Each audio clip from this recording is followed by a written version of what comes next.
So start off by saying I think it's really cool that Matt started with the TARDIS. I feel like I'm with the right crowd if we're going to do a Marvel Spider-Verse analogy as well. So that's super exciting. But yeah, we are going to be talking about design systems with Angular Material 14 and web components and the complexities within. And I'll pass it off. Thanks. So yeah, it's gonna be a little bit surprising for you folks. Nice thing that you already got your fill of deep technical black screens full of code, because we don't have a lot of those. And you're gonna be thrilled with all the narrative that we have and all the stories. Some of those are horror stories, but they have a happy ending. So take it away.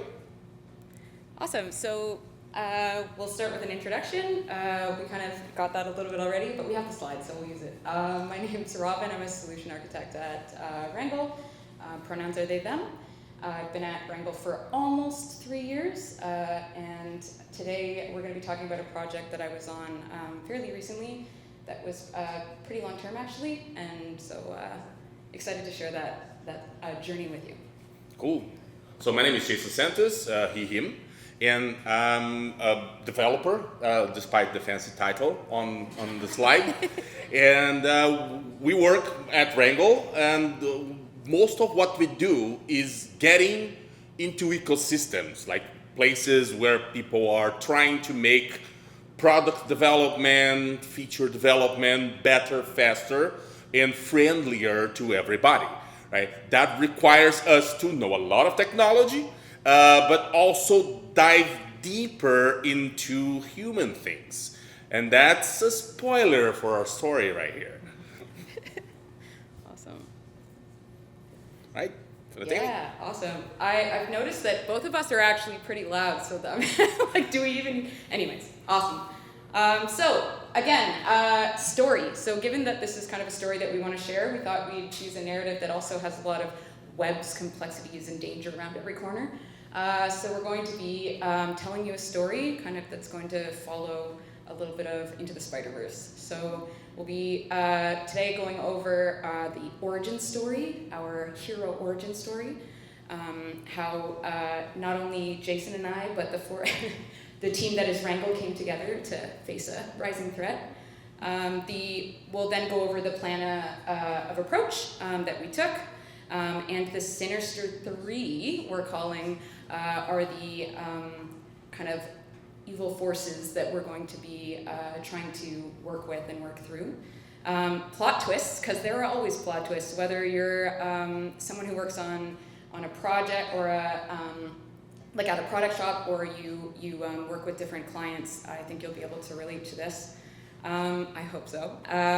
And then we'll go over kind of an epilogue, and we'll talk about the long journey home, lessons learned along the way, and how the world is changing. So all of this is going to be covering, or overarching kind of pieces, design systems. We'll talk, I'll let Jason kind of go over the importance of design systems and how empathy is very important. And again, that seems kind of possibly cheesy, but I promise you, very specifically, empathy is very important. Design systems. All right. Who knows what a design system is? It's the best friend of a development team, right? Yeah. And not only the development, right? Design systems are key if you want to deliver in the speed that you need to deliver on today's market. I know it sounds very buzzwordy and kind of rehearsed, but it's actually very true, right? If you work on a design system, you know, right? There is an insane amount of work that is generated by uncertainty at every level of an organization trying to deliver a good product at the end. If you want to deliver that product with the right concerns, if you want to pay attention to the right things, you need to have some of these concerns that doesn't need to be there with you every day solved beforehand. A design system does exactly that for your communication language, for your communication style, tone, and appearance of components, and even how they compose together, right? But to reach that level of maturity, you need everyone to be on the same page. That you folks know is kind of the hardest thing to do in software, right? This story is gonna tell about a situation where we needed to produce this design system, but it's complicated. Go ahead. Yeah, so as you saw in the previous slide, tech or design systems, and actually I would argue typically tech is never just tech alone, it's never just code alone. So, Angular, yes, we will be talking about Angular. But as Jason kind of mentioned earlier on, we will actually be covering a bit of, well, quite a few things, so a bit higher level. And what I have here is that, like most projects that I go into, I know in my heart that that's going to be more complex, and you have to take into account kind of the entire ecosystem. And despite knowing that, it's still like, I think this is a really good example of a project where you can really give high emphasis to that and still underestimate it. So if there's one takeaway, but we'll give better examples as we move forward. So our origin story, here we go. Watch out, we've got on the horizon a large-scale enterprise with hundreds of employees, dozens of developers, legacy applications, so thousands of employees, hundreds of developers, I remember there. Dozens of applications and a design system, many design systems that have been created, actually tens of design systems that have been created by the developers present and aren't being used at all. So I feel like if you're a developer, you kind of would hear this and be like already a little like, ooh, what a project. Right? And yeah, and we see this a lot, right? One of the things that we see happen in organizations that are dabbling into design systems that, oh my gosh, we really need to do this because it's gonna solve all our problems. They build it with that philosophy that, oh yeah, if we build it, they will come. And they don't come, right? And the design system sits there gathering dust, and somebody else thinks, oh yeah, it doesn't work because their buttons are too round. Let's do one with square buttons. So the problems are going to be solved, and another design system goes to the shelf to accumulate dust, right? The scale matters a lot, and because the more people are involved in building things, and the biggest the amount of problems you need to solve, you need to tackle the right ones. Otherwise, you will not be doing what that design system is supposed to do. That is to facilitate the lives of the people who are building products, to make sure they have the right decisions baked into their work so they can move forward really fast, right? This particular client was a big one. It was one of those that you look at the numbers and you think, how many applications? Yeah. Okay. How many legacy applications? What, jQuery? Oh my gosh. That type of thing, right? So this is a great story that tells you when things are tough, there are some secret powers you can tackle to make sure things go right. Oh. So what's the task? What's our project? We need to create a design system that sticks. Okay, I did that anyways. Awesome. So on top of the ecosystem we just described, the thousands of developers, the actually hundreds of developers, thousands of employees, hundreds of applications, and dozens of legacy applications. There we go, I got it right this time. We also have this web of constraints, and we're going to leave it kind of mangled like this because this is how we experienced it going in. So you need to experience this as well. So if you take kind of these and take a look at these, we've got cannot use the shadow DOM. So when we're creating we need to create a design system where we cannot use the shadow DOM. We have no ability to do a design POC or a site or service audit, and both of these for valid reasons, but still difficult at the same time. We have legacy applications we have to be compatible with. We have our design is based on material. One of the biggest kind of blockers that we experienced was that the consumers of this design system are not going to be able to use CSS at all. Do you want to cover any? Yeah. You don't think that one is scary enough? That was the first time I've ever seen this, right?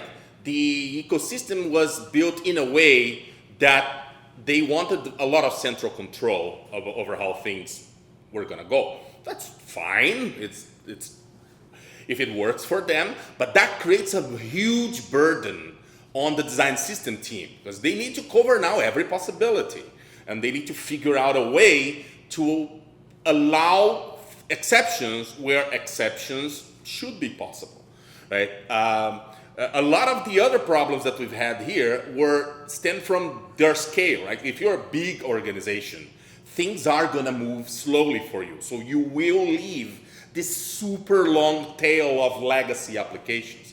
They're not only gonna be on legacy software, they're gonna look old and they're gonna feel old to your users. So this was a big problem they had, and that's like a massive problem we had to solve as well. That's what led us to the web of web components, and essentially created a lot of complications for that central design system team.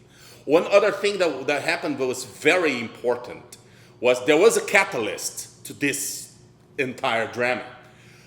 They hired an executive, and that executive, doing their due diligence, went through the onboarding process of how a client would join the services of this organization.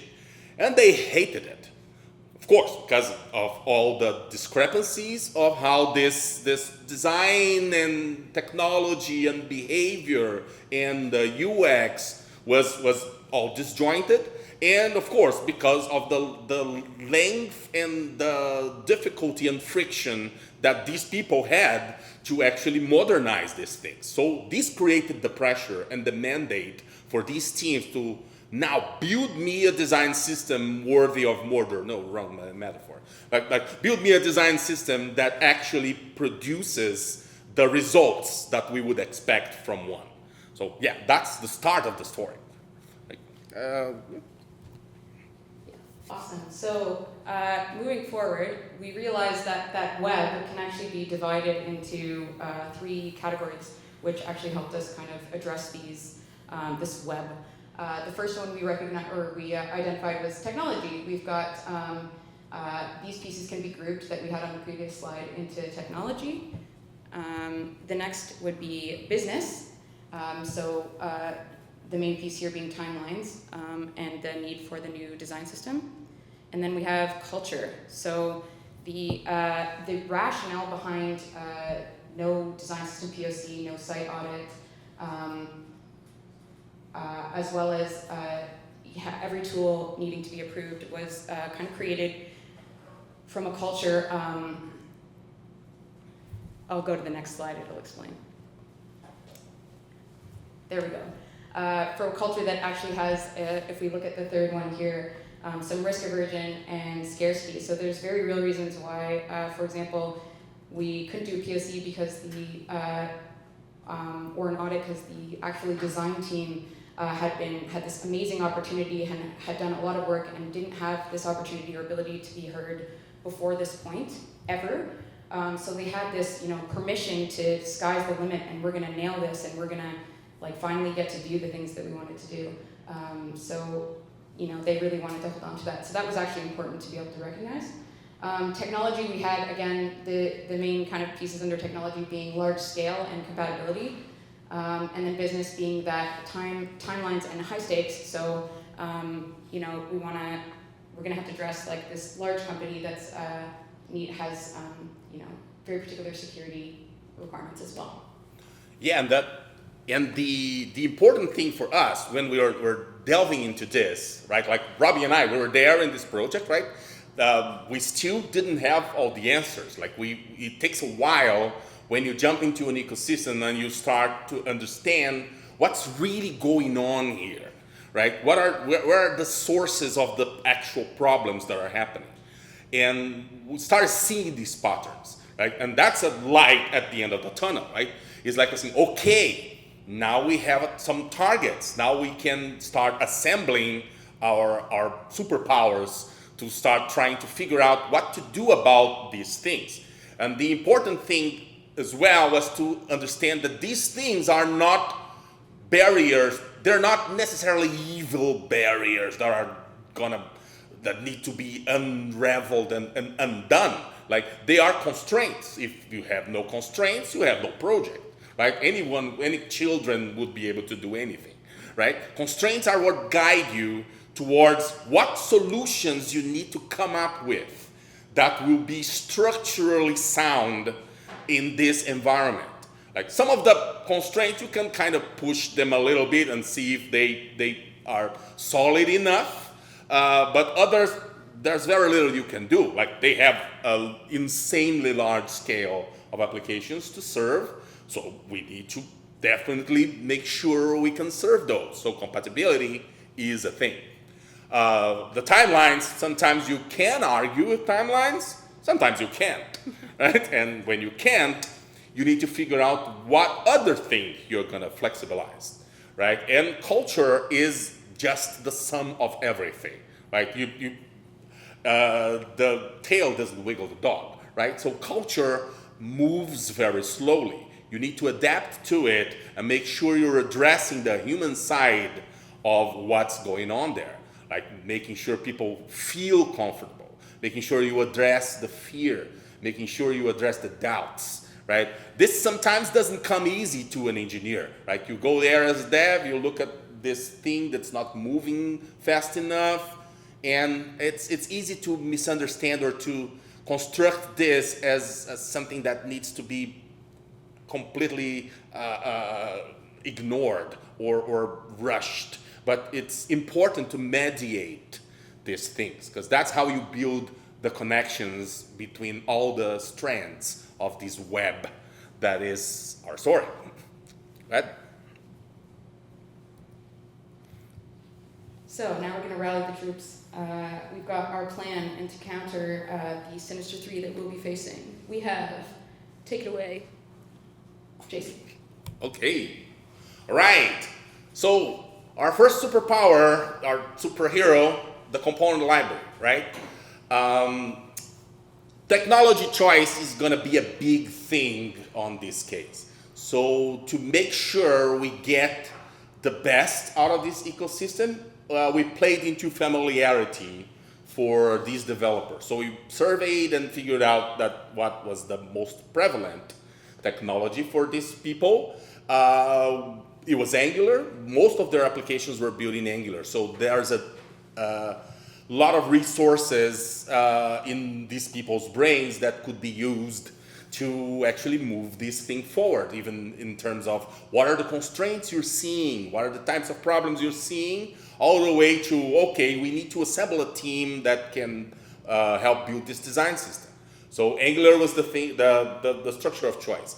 Being Angular, and us needing to produce components really fast because of the super tight timelines, Angular material came into play. But then there was a little bit of a problem, because that you're gonna see, this is a spoiler alert, right? We employed the tools we could. Not all, we can always do the modern things you want to do. But sometimes you can't. So we managed to actually get Figma into this ecosystem. They were excited to learn about it. We helped train their teams on building things with Figma. And we managed to get a modern approach to design tokens, so we could export them and use them directly into the code. That was a big win. And to allow these development teams on the product side that were forbidden to use CSS to at least have some flexibility, we, alongside their engineering teams, we came up with a set of utility classes that we will provide to allow them to at least be able to align things left and right and make things stack nicely, right?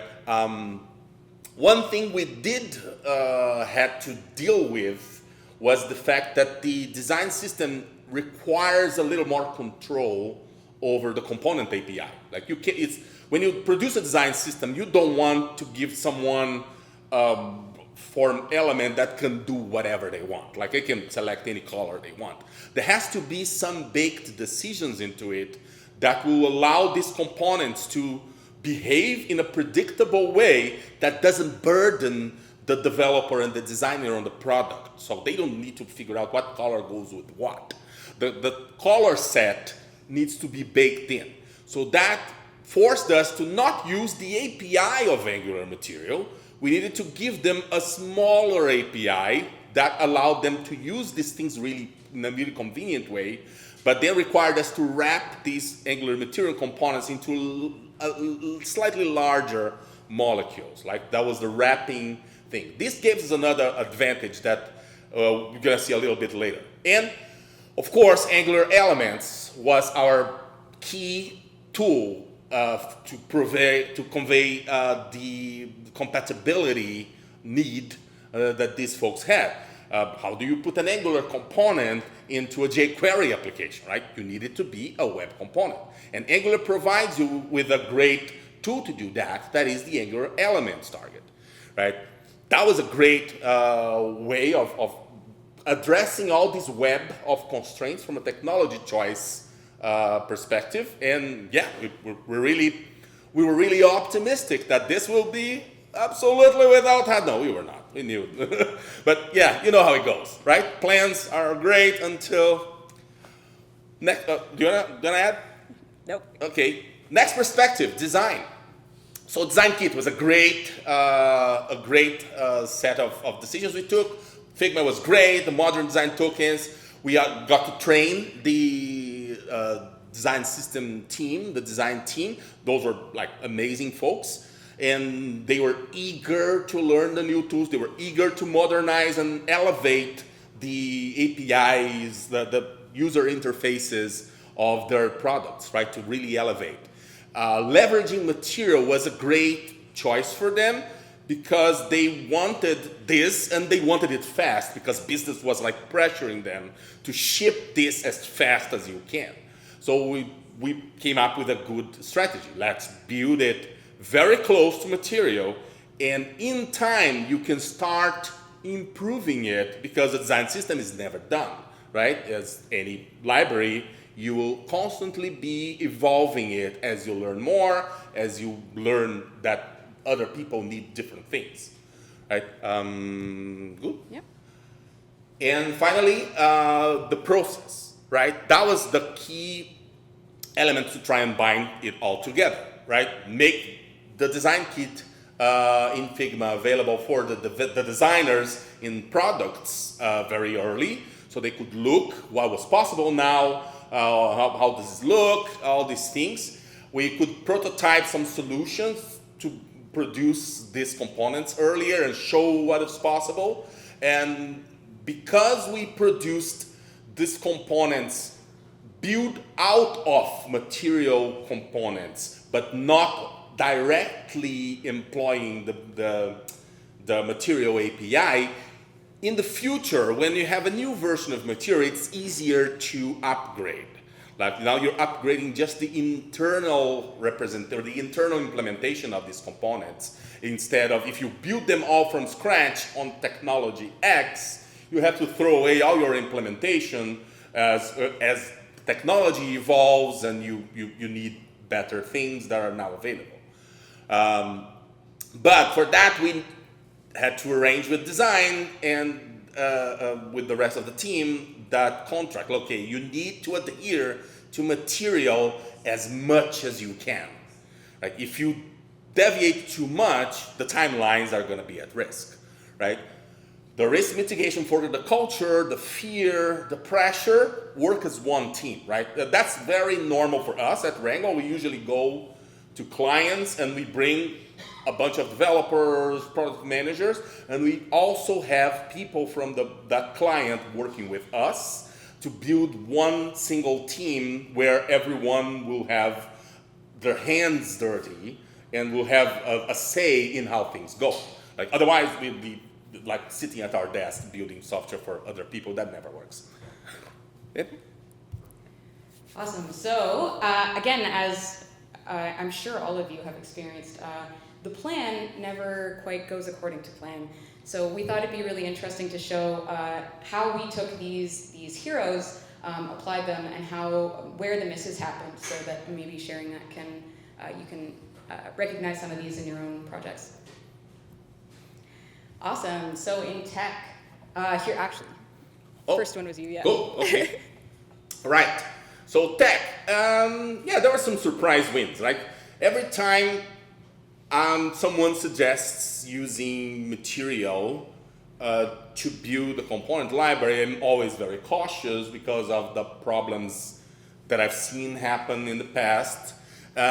This time around, we actually were surprised on how the material components with Angular are actually quite flexible. They can do a lot of things, as you folks saw in the previous presentation.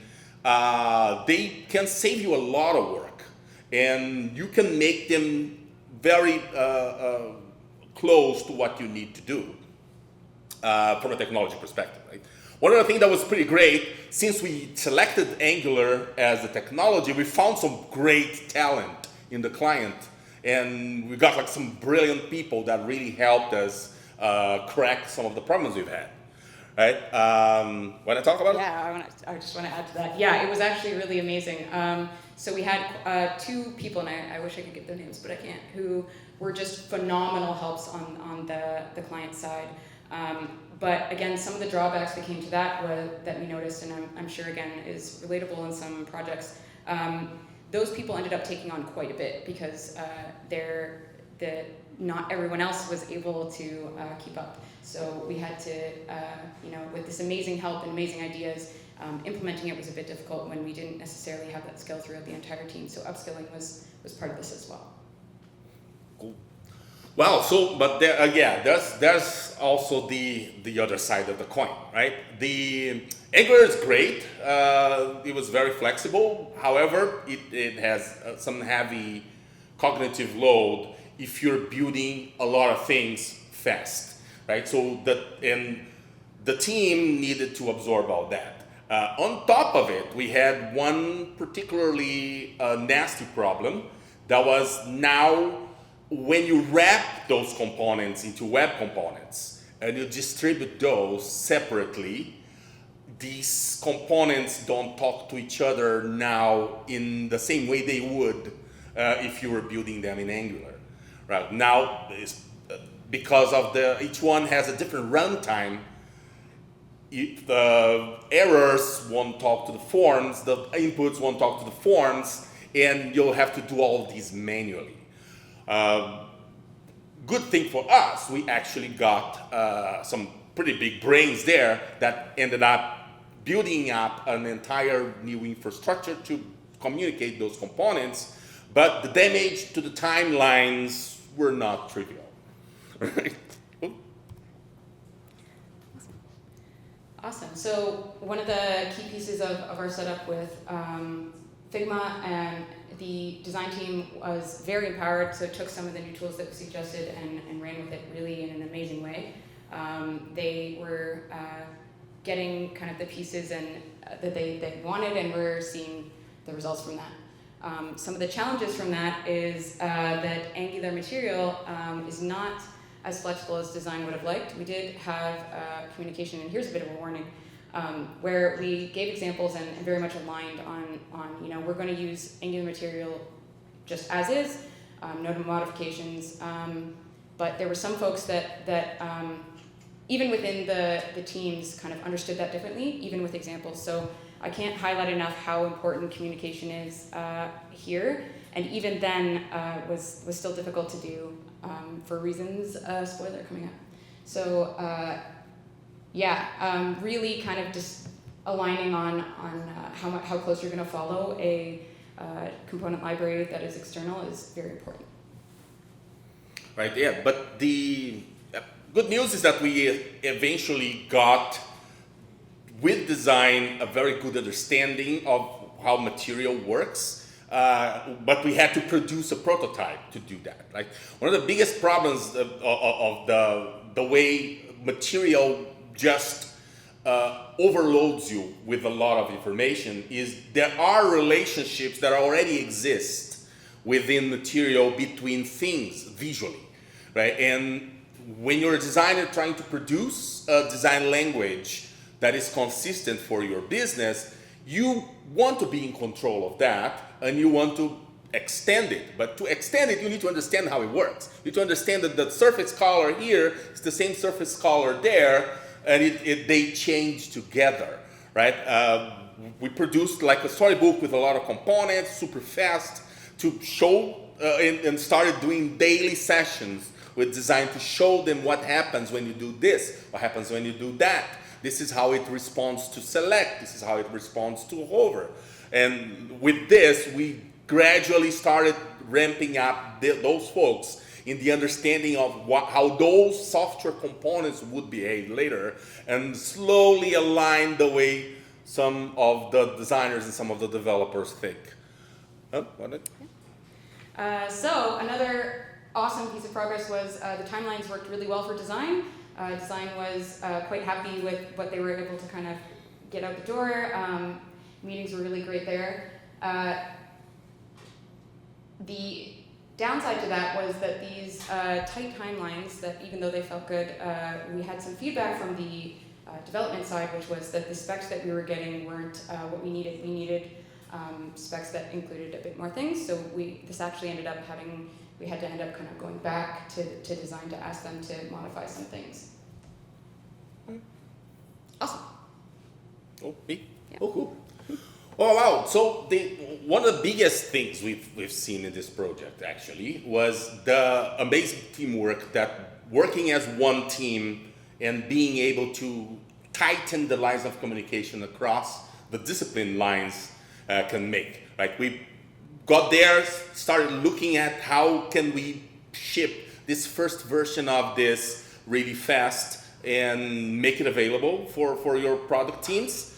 And what happened is that in the middle of it, we ended up producing very good communication, right? And good understanding of what everybody needed, right? However, this happened eventually because we found out that every decision in that ecosystem was actually a bit slower than we thought, actually a lot slower than we thought it would be. Like, because of those cultural aspects, they were risk averse, they were always coming from a place of scarcity, of not being heard, they were very defensive. So you will go there, you'll propose a thing, and the very nature of an enterprise is to reduce the level of responsibility of this one person and let the responsibility be shared across several different people, right? This made everything very slow. But there's an answer to that, right? 100%. Yeah, some of that speed came from, or the slowing down of speed came from, that again, these teams weren't given choices to kind of do this often, and this was kind of a big opportunity. So in this kind of slower decisioning, we actually made some amazing relationships, made some processes that were very good to kind of communicate between the two teams. But again, there was a lot of time clarifying, going back and forth, like I mentioned before. Right. Well, good thing is that we kept moving forward. The movement was real, right? We essentially managed to get stuff done, and everything improved a lot. And in doing so, they kind of illuminated what was actually the biggest villain in that story, right? The biggest threat that we were actually facing, right? That was hidden somewhere in the shadows, right? That was structure, right? The silo culture. You all seen this, right? This is the biggest killer of productivity, right? This is what really makes things grind to a halt. Like the biggest problem is that it creates a dissonance in mental models, right? Something that means something that means a lot to design is understood as not super valuable for development and vice versa, and product and sales and all the other things, right? This creates a very hard ecosystem to work in, right? Aligning this language and aligning these objectives was the biggest challenge in this project, and it surpassed technology choices. It surpassed the friction of educating people on Angular material or whatever other thing we tried to do. It was very gratifying to see this progressing and bringing all those other things along with it, like, because everything gets better when we break down the silos, right? Yeah. So one of the pieces that we learned here is that the two teams, it seemed like there were kind of two factions, that design got this opportunity to kind of do what they wanted to do, finally, sky's the limit, and then dev got this opportunity to do things right and start over without the complications that they were experiencing as developers beforehand. Both of them had their own kind of pathways, and they viewed each other, in my experience anyway, as adversaries. So communications between the two weren't only siloed in terms of structure, but also in terms of kind of goals. So kind of design, like I mentioned earlier, would say, no, we're not doing kind of an audit, we've decided, and this is why, because they're used to having to kind of fight this team to get any say. You know, they're told no, no, no to everything, and finally they kind of get a bit of the leadership role in this. And then you have dev going, come on, this is making our day-to-day lives really tough, like we're just trying to align with you to make sure we're on the same page. Not really realizing that these two goals aren't necessarily incompatible at all.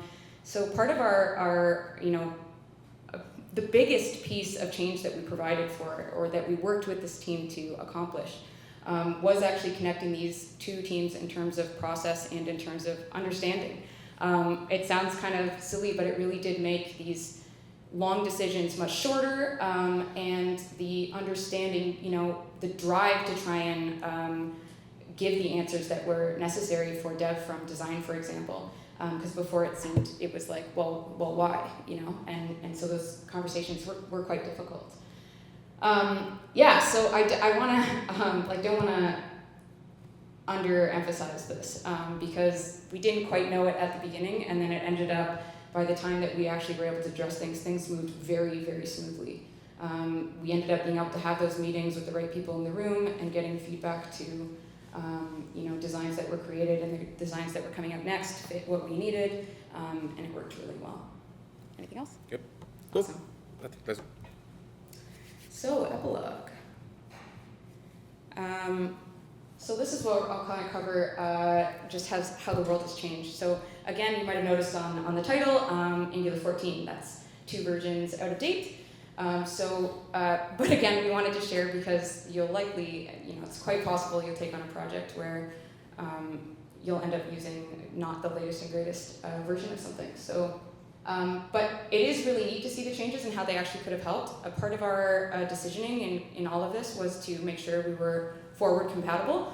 So we, in our development choices, it set us up for these changes. So the coolest thing about Angular, I think, that's happening, that I'm seeing, I think can be summarized in terms of Angular kind of moving towards a paradigm of more flexibility. So as I feel like everyone here would know, there's Angular can be, or has been historically quite opinionated, and I think moving towards having that ability for opinionated and flexibility would have been very helpful, considering one of our biggest technical pain points was Zone.js.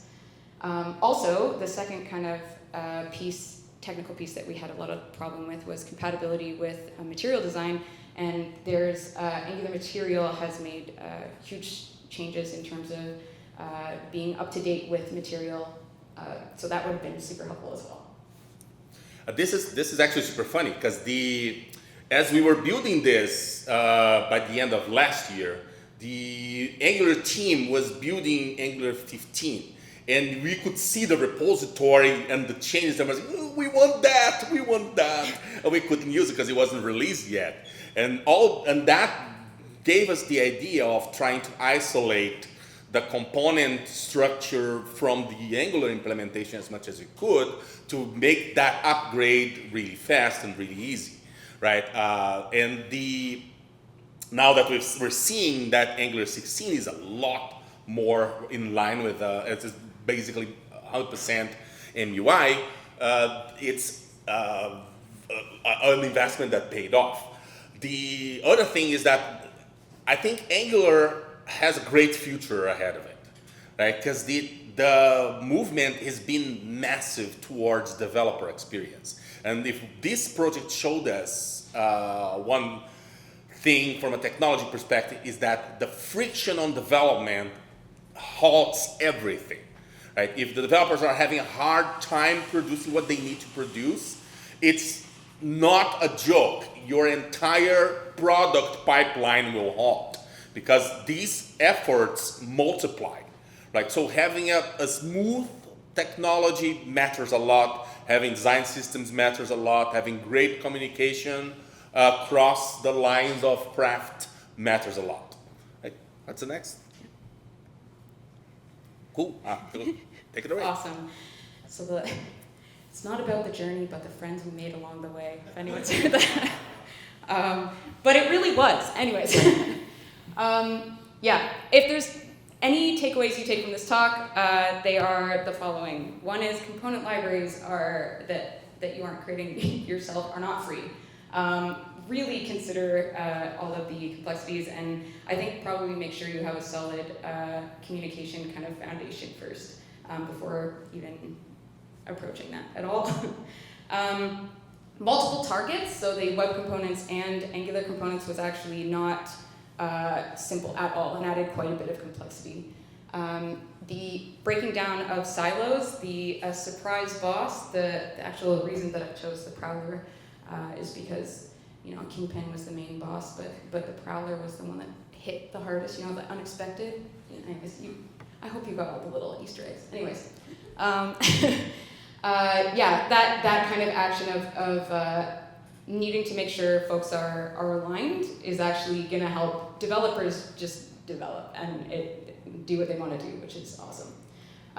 Empathy. So again, this was a heated project and a very eggshell kind of piece of work to walk into.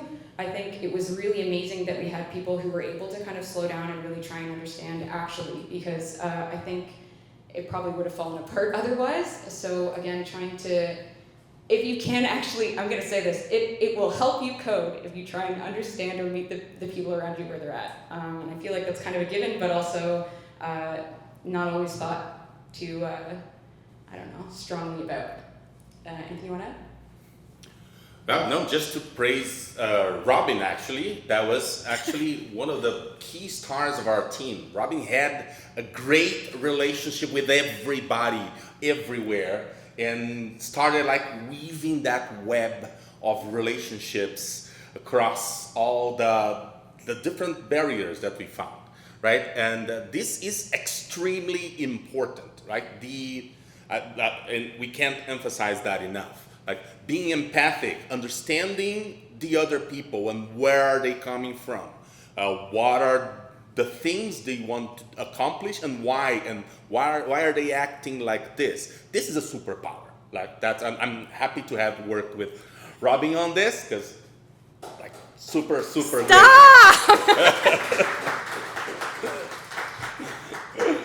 Yeah, true. But anyway, the development experience improved a lot in this scenario, right? Because they started having all these pieces of information they didn't have before. Why are these people wanting to do this? And it took us penetrating these barriers to actually bring those things to them, right? And the variances, all the challenges the design team had, could actually be solved with some of the brilliant ideas of the engineering team. So bringing those people together, single most important thing we did for this client. Yeah, and setting them up for the Angular updates that they got like a nice pathway. Anyways, So, next time on Into the Spider-Verse of Design Systems, we're going to cover, again, just reiterating, you may think a design system is this kind of list of technical pieces here. But surprise, a governance model is actually really important, and not only really important, but should probably come first. I think I'm gonna be bold. I think you should definitely plan out your governance model before starting a design system or creating a design system, because it will get in the way otherwise. Yep. And I completely agree, and we've seen it being the single most impactful thing in this project and in other projects as well, right? And when you talk governance model, looks like a boring corporate thing, but in fact is the system part of the design system, right? You're building products, you're making things happen for your users. How are you doing this? Where the ideas come from? How do the ideas start in one place, go to the other place, get enriched by the next person, the next craft, and reach finally the deployment and the delivery to your users and your products, right? This flow is the governance model, right? And where does it end? Do I really need to burden these people with approvals? No, so this part of the process here can flow unimpeded. So designing this, figuring this out, goes a long way to making you create an awesome design system with your components and technologies and Figma layouts, but now with the right things, producing value on the other side in a really, really streamlined flow. To be continued. Thank you. Can I play an outro? Is anyone like scared of the dark? Because I'll play it.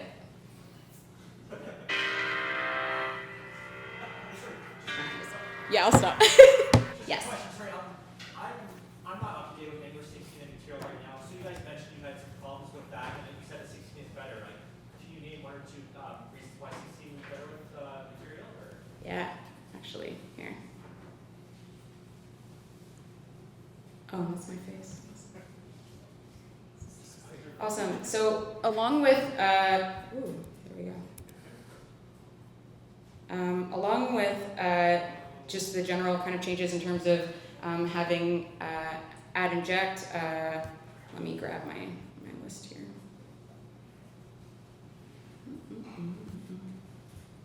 There we go. I'm gonna grab the specific one. Yeah, so one of the main pieces that might have really helped us along with the Zone.js piece is the kind of signals moving out of developer preview. So that would have helped us quite a bit. And I have this if you want to. Cool. So we're really excited about signals because they are a lot more streamlined. They still have a little bit of zone in them, but it's not exactly a super game changer for the particular use we've made, but we can see the direction, right? The direction is there. It's getting a lot more terse, and the other thing that really makes a difference is that now we have more the ability to inject different things into the components, right? Being able to do that makes the wrapper approach on Angular 14 was kind of cumbersome because we really couldn't do a lot without having to hand things over or hold objects in the runtime to manage what was being passed from one web component to one Angular component, then hold what was going there, and then getting it by name or by ID and figuring out what was being held there for the next component, right? Now we can inject new things. We can make this information live in the components themselves, and it's less of a burden when you're building the wrapper, right? We are very hopeful, we haven't tried it yet, but we're very hopeful that we can pass signal objects. If we can, the entire thing can be very natural. We can even implement some accessors in a way that makes it like natural, and that will probably reduce 70% of the effort of making the wrapper for the components, right? It's not tested yet, but we're looking at the updates. We're like, oh my God, this is gonna be so great, right? Yeah, anything else? Yeah. Cool.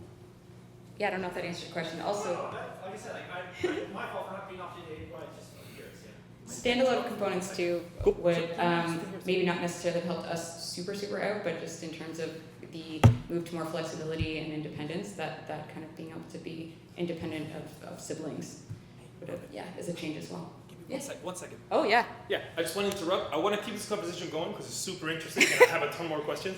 But just so that you know, we're going to hang out until like 8:30. Feel free to stay, eat as much pizza as you want.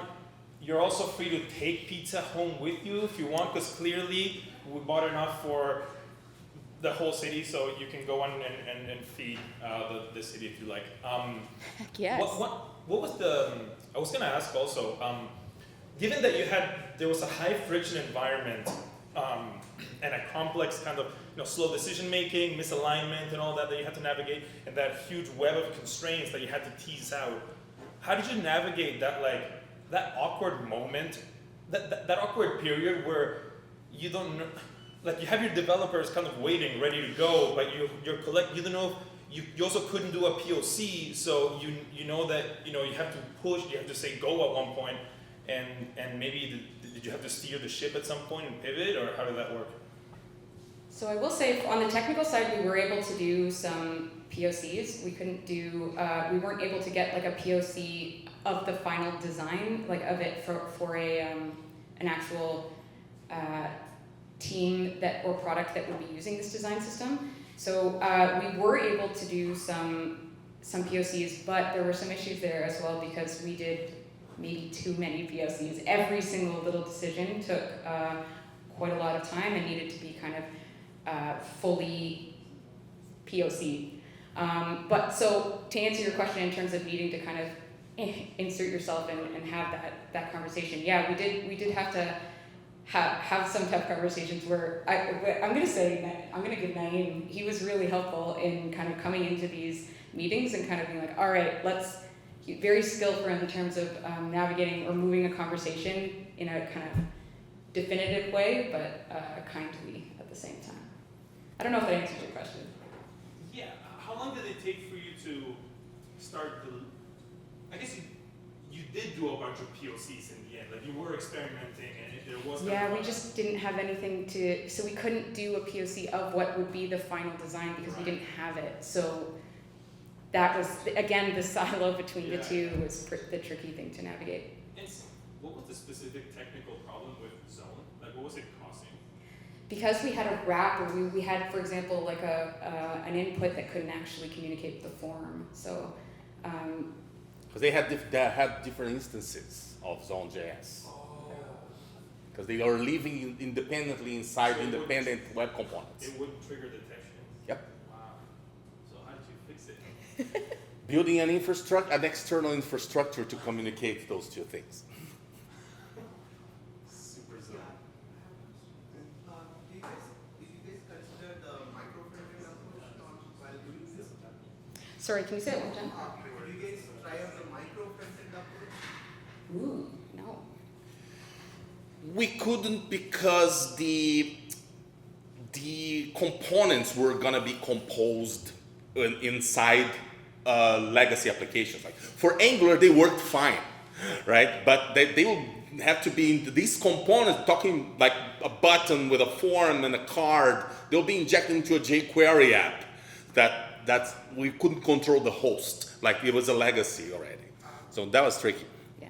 Yeah, and one more question, sorry. Yeah. So, in the component library, right, I know you guys have created a lot of versions of different components, right?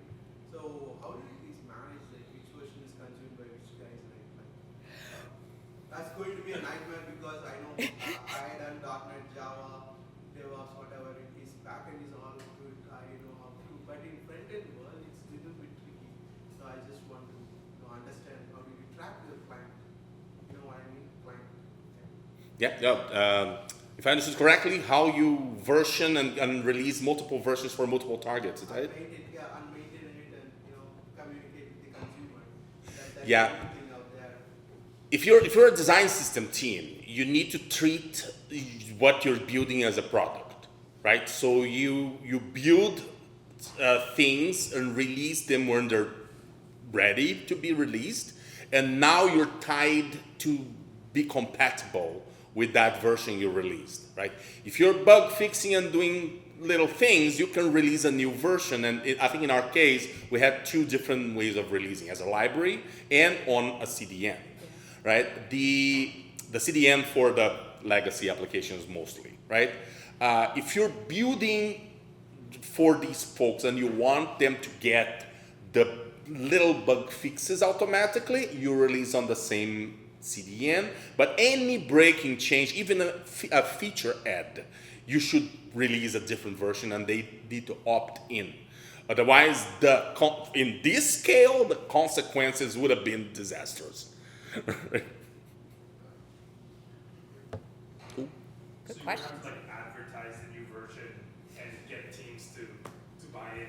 Hopefully, you're helping people a lot, so they will be eager for the next version of your design system. That's actually super important, though, in terms of trying to get this design system adopted over the ones that failed, was to make sure that we had the easiest, like this is going to benefit every team, which was tricky because we didn't have a POC from the design team, and we needed to serve them in the perfect way so that they'd adopt it easily. So that was, again, all part of needing to kind of connect these two. Like, yes, this is going to look amazing. No one's going to use it if it doesn't actually do what they need it to do. Yeah.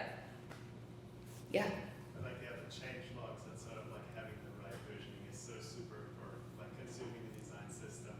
If you don't know what's going to change, if you don't know what is gonna happen, like is this a breaking change? Is this not a breaking change? Will this completely like break my builder? So like being explicit about that, having a very dedicated place, and like having your release notes are so that it's easy to follow, or so it makes it easy to update.